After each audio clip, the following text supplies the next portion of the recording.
Alhamdulillah, alhamdulillahilladzi arsala rasulahu bil huda wad dinil haqq liyudhhirahu 'ala dini kullihi wa kafa billahi syahida. Asyhadu an la ilaha illallah wa asyhadu anna sayyidana Muhammadan abduhu wa rasuluh la nabiyya wa la rasula ba'dah. Qala Allah ta'ala fi kitabihil karim, a'udzu billahi minasyaitonir rajim. Bismillahirrahmanirrahim. Ya ayyuhalladzina amanu taqullaha haqqa tuqatih wa la tamutunna illa wa antum muslimun. Wa qala Rasulullah sallallahu alaihi wasallam an Abi Dzar radhiyallahu an qala Rasulullah sallallahu alaihi wasallam ittaqillaha haitsu ma kunta wa atbi'is satal hasanata tamhuha wa khaliqin nas bi khuluqin hasanin. Shadaqallahul azim wa shadaqa rasulul karim wa ala dzalika minasyahidin. Ma'asyiral hadirin wa zumratul mu'minin rahimani wa rahimakumullah. Pertama-tama marilah kita panjatkan puji dan syukur kehadirat Allah Subhanahu wa taala atas kesempatan hidup dan juga kehidupan yang masih Allah berikan sampai dengan detik ini, sampai dengan pekan ini, dan sampai dengan hari ini. Seyogyanya kesempatan yang masih Allah berikan tersebut dapat kita maksimalkan dalam rangka memperbanyak amal salih yang mendatangkan keridhaan Allah Subhanahu wa ta'ala. Dan patut kita syukuri dengan mengucapkan alhamdulillah rabbil alamin. Kita masih diberikan kesempatan untuk terus mengibadahinya, untuk terus menyembahnya, dan untuk terus berdoa kepadanya agar kita termasuk orang-orang yang insya Allah bertakwa kepada Allah Subhanahu wa ta'ala. Tentunya salawat dan salam marilah kita haturkan keharibaan Rasulullah Muhammad sallallahu alaihi wasallam. Dan mudah-mudahan salawat dan salam yang kita sanjungkan kepada beliau juga dapat terus melestari kepada seluruh keluarganya, seluruh sahabatnya, dan juga para pengikutnya yang istiqamahkan sunnahnya hingga yaumil qiyamah. Dan tentu kita berharap mudah-mudahan melalui salawat yang kita lafazkan Allahumma salli ala sayyidina Muhammad kelak dapat menghantarkan kita menjadi umat Nabi Allah Muhammad sallallahu alaihi wasallam yang mudah dikenali, mudah dicintai, sehingga kita dikasihi oleh baginda Nabi Allah Muhammad sallallahu alaihi wasallam dan mempermudah kita untuk selalu mendapatkan syafaatnya fid din wad dunya wal akhirah. Amin amin ya rabbal alamin. Ma'asyiral hadirin wa zumratul mu'minin rahimani wa rahimakumullah. Tentu pada kesempatan yang berbahagia ini khatib juga selalu berwasiat kepada diri sendiri dan juga kepada para jamaah sekalian untuk terus meningkatkan keimanan dan juga ketakwaan kita kepada Allah Subhanahu wa taala, yaitu dengan memaksimalkan potensi yang ada dalam diri kita untuk terus berusaha semaksimal mungkin mengerjakan apapun bentuk perintah Allah Subhanahu wa taala dan Rasulnya, dan semaksimal mungkin menjauhi perintah-perintah ataupun menjauhi larangan-larangan dari Allah dan juga Rasulnya, baik itu yang termaktub dalam Al-Quran, hadis ataupun ijma dan qiyas para ulama, yang dimana dengan meningkatkan keimanan dan juga ketakwaan kita kepada Allah Subhanahu wa taala, insyaallah akan membawa kita menuju kebahagiaan fid din wad dunya wal akhirah. Dan tentu kita harus memaknai takwa itu dengan menjalankan perintah Allah Subhanahu wa taala tanpa tapi dan juga tanpa nanti. Mudah-mudahan tentunya dengan kita bertakwa kepada Allah Subhanahu wa taala, tentunya kita akan memperoleh jalan keluar atas permasalahan yang kita hadapi. Mudah-mudahan Allah berkenan untuk memberikan rezekinya dari arah yang tidak disangka. Allah permudah urusan-urusan kita, dan tentu kita memperoleh kebahagiaan fid din wad dunya wal akhirah. Amin amin ya rabbal alamin. Ma'asyiral hadirin wa zumratul mu'minin rahimani rahimakumullah. Tanpa terasa mungkin bagi setiap kita ada yang hari ini merupakan Jumat kedua di bulan Syawal, ataupun ada di antara kita yang menganggap hari ini Jumat pertama di bulan Syawal. Sungguh perbedaan-perbedaan itu, baik itu penentuan awal Ramadan ataupun penentuan tentang hari raya Idul Fitri dan juga penentuan 1 Syawal, itu merupakan hal yang lumrah yang tidak perlu kemudian menggiring kita agar terjadi pertumpahan darah. Ini harus kita sadari bahwa Allah Subhanahu wa taala telah berfirman di dalam surah Al-Hujurat bahwasannya kita itu diciptakan oleh Allah Subhanahu wa taala memang berbeda-beda, laki dan perempuan, kemudian bersuku-suku dan berbangsa-bangsa. Tujuannya adalah satu, illa lita'arufu, agar kita saling mencari kesamaan. Tidak bisa kita hindari bahwasanya perbedaan itu merupakan hal yang sangat lumrah.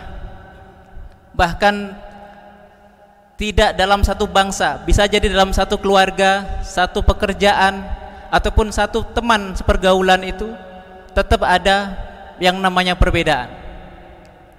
Seharusnya kita sebagai umat muslim menyadari bahwa semua perbedaan itu merupakan sunnatullah yang harus kita jalani. Dan tentunya dari perbedaan-perbedaan itu seharusnya menjadikan kita lebih bertakwa kepada Allah Subhanahu wa taala. Karena apa? Allah lah sendiri yang menciptakan perbedaan itu. Dari perbedaan-perbedaan itu kemudian bagaimana kita menyatukan, mencari titik temu agar kita bisa bersatu. Itulah tujuannya, agar kita kemudian menyadari semua perbedaan itu merupakan ketetapan dari Allah Subhanahu wa taala yang tidak bisa kita hindari. Dan tentunya masih dalam suasana lebaran ini, kita berharap apapun amal-amalan yang telah kita laksanakan di bulan suci Ramadan kemarin menjadi amalan yang diterima oleh Allah Subhanahu wa taala. Kita keluar dari bulan suci Ramadan termasuk menjadi hamba Allah yang diampuni dosa-dosanya. Karena sangatlah rugi apabila kita kemarin masuk dalam bulan suci Ramadan dan bertemu dengan bulan suci Ramadan, akan tetapi keluar dari bulan suci Ramadan dosa-dosa kita tidak terampuni. Mudah-mudahan semua yang hadir di majelis ini merupakan hamba-hamba Allah yang keluar dari bulan suci Ramadan dengan kondisi terampuni dosa-dosanya. Dan kita berharap mudah-mudahan dari pembelajaran bulan suci Ramadan kemarin menjadikan kita hamba Allah yang lebih baik. Tentunya Al-Quran mengamanatkan kepada kita fa idza faragta fansab, bahwa kita harus segera bergegas dari satu urusan ke urusan yang lain. Ini artinya apa? Setiap orang yang beriman harusnya menjadi manusia yang produktif, manusia yang padat amal, manusia yang memprioritaskan amalan-amalannya agar dapat meraih keridhaan dari Allah Subhanahu wa taala. Bulan suci Ramadan kemarin banyak mengajarkan kepada kita agar kita menjadi manusia yang lebih baik, baik itu secara pribadi ataupun secara sosial. Secara pribadi, puasa mengajarkan kepada kita agar kita menjadi manusia yang berintegritas, manusia yang berkualitas, kemudian manusia yang punya kepekaan terhadap diri sendiri dan juga kepekaan sosial. Bulan suci Ramadan sangatlah luar biasa. Makanya kalau kita kemarin tidak mampu untuk memaksimalkannya, kita menjadi hamba Allah yang rugi. Tentunya tujuan daripada puasa itu adalah takwa, di mana disebutkan tadi bahwa takwa itu adalah syarat mutlak agar kita masuk ke dalam surganya Allah Subhanahu wa taala. Jika kita merujuk kembali dalam surah Al-Kahfi ayat yang ke-110, bahwa syarat kita untuk bertemu dengan Allah Subhanahu wa taala kelak dengan kondisi bahagia adalah memperbanyak amal soleh dan tidak mempersekutukannya. Dan itu terjadi di bulan suci Ramadan. Kita memperbanyak amal soleh, amal soleh yang ditujukan untuk kita pribadi, untuk meningkatkan kualitas kita, dan juga amal soleh yang kita tujukan untuk sesama kita. Dan mudah-mudahan amal soleh tersebut menjadi pemberat timbangan kita. Dan kalaulah kelak kita dipertemukan kembali dengan bulan suci Ramadan yang akan datang, mudah-mudahan dapat terus kita maksimalkan kembali. Ma'asyiral hadirin wa zumratul mu'minin rahimani wa rahimakumullah. Tentu menjadi pribadi yang takwa itu tidak kemudian hanya fokus kepada urusan-urusan akhirat saja. Jika tadi menilik dalam surah Al-Insyirah ayat yang ke-7, kita harus bergegas dari satu urusan ke urusan yang lainnya. Kita tidak boleh menjadi hamba Allah yang berpuas diri terhadap amalan-amalan kita. Kita tidak boleh terlalu pede dengan amalan-amalan yang kita kerjakan. Jangan-jangan amalan-amalan yang kita kerjakan itu bukan karena Allah Subhanahu wa taala, tapi kita hanya ingin menginginkan surga ataupun terhindar dari nerakanya Allah Subhanahu wa taala. Padahal kemurnian ibadah itu hanyalah satu, yaitu berharap keridhaan Allah Subhanahu wa taala. Karena jika Allah Subhanahu wa taala telah ridha terhadap apa yang kita lakukan, tentu menjadi syarat utama kita akan dimasukkan ke dalam surganya Allah Subhanahu wa taala. Bulan Ramadan kemarin tentunya juga banyak mengajarkan kepada kita bahwa bagaimana menilik kembali interaksi kita dengan Al-Quran.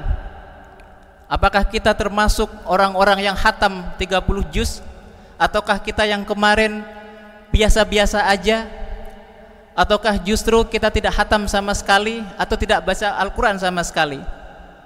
Kualitas kita ditentukan di bulan suci Ramadan. Karena bulan suci Ramadan itu merupakan bulan perubahan. Yang tidak mampu berubah di bulan suci Ramadan, maka akan sulit baginya untuk berubah di bulan-bulan selanjutnya. Mudah-mudahan kesempatan Syawal ini, di mana kita semua sudah saling memaafkan, di mana kita semua sudah berlapang dada untuk mengakui kesalahan-kesalahan kita, baik kesalahan terhadap diri sendiri ataupun kesalahan terhadap orang lain, mudah-mudahan menjadi pelebur dosa, dan amalan-amalan tersebut menjadi wasilah bagi kita untuk memperoleh keridhaan dari Allah Subhanahu wa taala. Ma'asyiral hadirin wa zumratul mu'minin rahimani wa rahimakumullah. Tentu saja banyak di antara kita yang mungkin sampai dengan saat ini masih di kampung halaman, dan kita berharap mudah-mudahan apapun yang kemarin kita lakukan, baik itu ketika kita mudik dan juga sekarang sudah balik misalkan, itu menjadi amalan-amalan juga yang berpahala di sisi Allah Subhanahu wa taala. Karena mudik kita kemarin kita niatkan untuk bersilaturahim.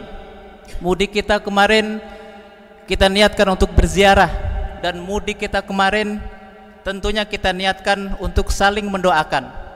Tentunya mendoakan dalam rangka kebaikan dan juga mendoakan untuk kesuksesan kita. Dan mudah-mudahan seluruh rangkaian mudik kita juga menjadi amal ibadah yang diterima oleh Allah Subhanahu wa taala dan tentunya bernilai pahala di sisinya. Ma'asyiral hadirin wa zumratul mu'minin rahimani wa rahimakumullah. Tentu setelah Ramadan kita wajib menjaga momentum tersebut. Kita tidak boleh kemudian bermalas-malasan ketika keluar dari bulan suci Ramadan. Justru inilah saatnya bagaimana kita menjaga momentum Ramadan tersebut agar terus tetap terasa. Ibadah kita yang tadinya di bulan suci Ramadan meningkat, di bulan Syawal ini minimal harus sama dengan bulan suci Ramadan kemarin. Tidak boleh turun ataupun lebih buruk daripada saat Ramadan. Tilawah kita pun demikian. Kita wajib untuk mengistiqomahkan bagaimana caranya berusaha semaksimal mungkin untuk menjaga momentum Ramadan agar terus terasa di kehidupan kita. Kita terus perbaiki ibadah-ibadah kita. Kita terus perbaiki sholat kita. Kemudian baca Al-Quran kita, sodakoh kita, dan tentu saling mendoakan kebaikan tersebut. Jangan sampai setelah Ramadan kemudian kita menjadi hamba Allah yang lupa. Yang tadinya sholatnya rajin jadi malas-malesan. Yang tadinya baca Al-Qur'annya rajin jadi malas-malesan. Bahkan yang tadinya duhanya rajin, kemudian saat Ramadan sudah berlalu dia tidak duha lagi. Jangan sampai kita menjadi hamba Allah yang menurun kualitas ibadahnya. Justru momentum Ramadan harusnya menjadikan kita lebih bersemangat lagi untuk menapaki kehidupan kita selanjutnya,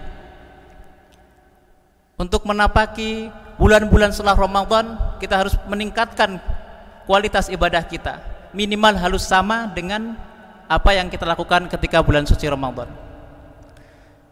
Dan kita harus mengingat bahwasannya Allah Subhanahu wa taala terus memerintahkan kepada kita semua selaku hambanya, dan tugas kewajiban kita sebagai seorang hamba adalah mengibadahinya. Banyak macam bentuk ibadah, tidak hanya sholat, sedekah, baca Al-Quran dan sebagainya, itu juga merupakan ibadah. Bahkan berbuat baik kepada sanak saudara, berbuat baik kepada keluarga, berbuat baik kepada tetangga, itu juga merupakan ibadah.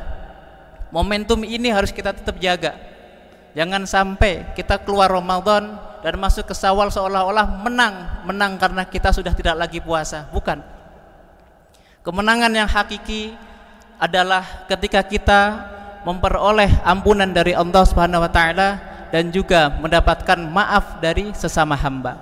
Mudah-mudahan yang sedikit ini bisa bermanfaat untuk kita semua. Barakallahu li wa lakum wa nafa'ani wa iyyakum bima fi ayati wa hakim wa taqabbalallahu minna wa minkum tilawatahu innahu wal ghafurur rahim.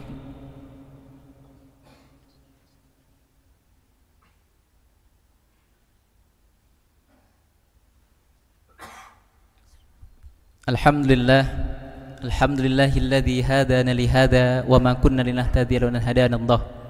Asyhadu an la ilaha illallah wa asyhadu anna sayyidana Muhammadan abduhu wa rasuluh la nabiyya wa la rasula ba'dah. Qala Allah ta'ala fi kitabihil karim, a'udzu billahi minasyaitonir rajim. Bismillahirrahmanirrahim. Ya ayyuhalladzina amanu taqullaha haqqa tuqatih wa la tamutunna illa wa antum muslimun. Wa qala aidan innallaha wa malaikatahu yusholluna 'alan nabi ya ayyuhalladzina amanu shallu 'alaihi wa sallimu taslima.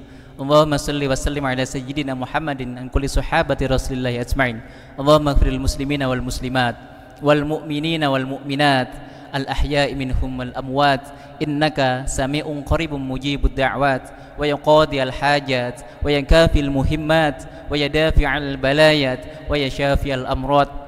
Rabbana la tada' lana dhanban illa ghafartah wa la hamman illa farajtah wa la daynan illa qadaitah wa la maridan illa syafaitah wa la hajatan min hawaijid dunya wal akhirah illa qadaitaha ya arhamar rahimin.